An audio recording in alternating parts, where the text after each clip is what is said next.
Now we are on lesson number 3, and if you are new,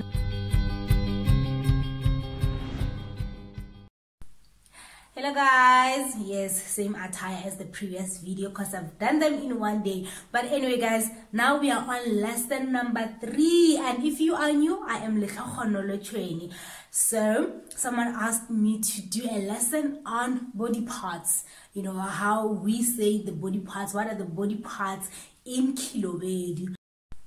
So yes, let's dive to it. We are going to start with the hair till the toes. All right, hair, miriri, head, toe, and yes, it's not Chivenda, toe, face, kofeni, forehead, pada, ears, lizebe, dizebe, eyes, matho,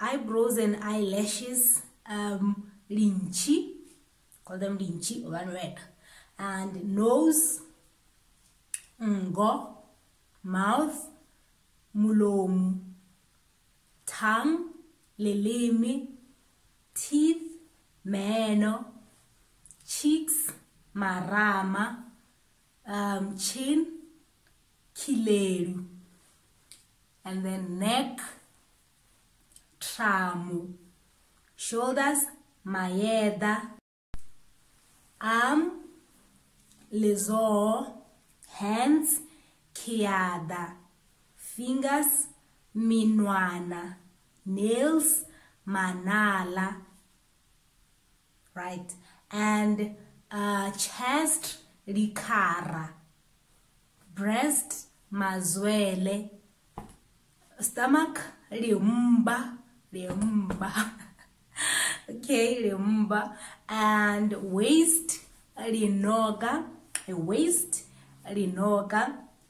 and thighs, zerobi, and buttocks, marao, and knees, likuru. And by the way, if you are a woman and most of the time they see that your knees are not black, back in the days they'll be like, no, you are lazy. Usually a lazy girl, we see her by, you know, not having dark knees, because, you know. But anyway, back to the lesson. All right, knees, likuru, leg, loru, and toes, zikunwani, and nails, they were being specific, manala azukunwani. Yes guys, that's how you say the body parts in Kilobedu. And if ever there's a body part that I forgot to mention, feel free to leave a comment in the comment section, and I will definitely help you out into translating or telling you how we say that in Kilobedu. For lesson number 4. All right, bye-bye. Don't forget to subscribe.